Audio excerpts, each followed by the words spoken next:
Vильgельm Telll.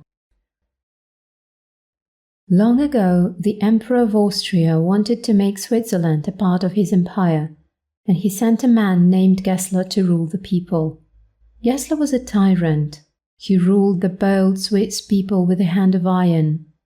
He had many soldiers and did whatever he wished. But there was one thing he could not do.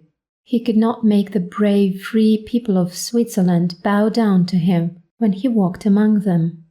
He was very angry at this and tried to think of some way in which to make them feel his power.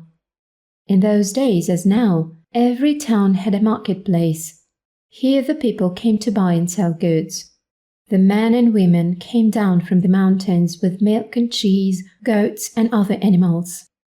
They sold these in the market and bought goods which they did not have in their mountain homes.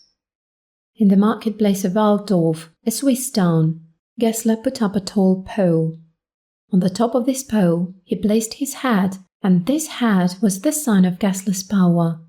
Then his soldiers went about the town shouting an order to the people. Every man, woman or child who passes by the pole must bow to show their respect for Gessler. From one of the mountain homes near Altdorf, there came into the marketplace one day a tall, strong man by the name of Vильgельm Telll. He was a famous archer, for it was in the days before the mountain people had guns, and he shot bears and wild goats with his bow and arrows. He had with him his little son, and they walked across the marketplace. But when they passed the pole, Telll did not bow to the hat on the pole.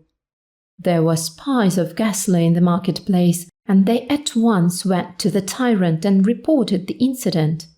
Telll refused to bow to Gessler's hat on the top of the pole.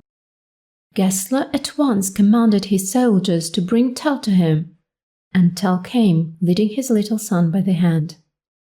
"They tell me you shoot well," said the tyrant.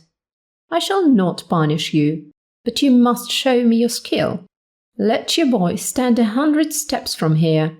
Place an apple on his head. You stand here and shoot the apple from off his head with one of your arrows." All the people who heard him turned pale with fear, but Telll looked straight at Gessler without any fear and took out 2 arrows. "Go there," he said to his son. 2 of Gessler's soldiers led the boy 100 steps away from Gessler and then placed an apple on the boy's head.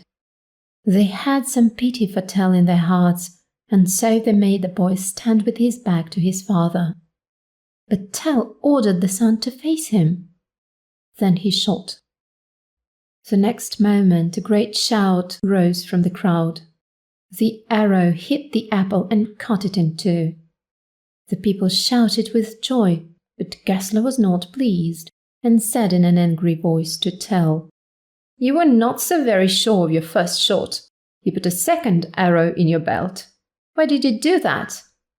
"The 2nd arrow was for you, tyrant, if I missed my first shot," said Telll. "Seize him!" shouted the tyrant, and his soldiers rushed forward. But the people also threw themselves upon the soldiers, and Telll shot the tyrant through the heart. Then, taking his boy by the hand, he fled quickly to the lake, got into a boat standing there, rowed to the other shore, and so escaped to the mountains.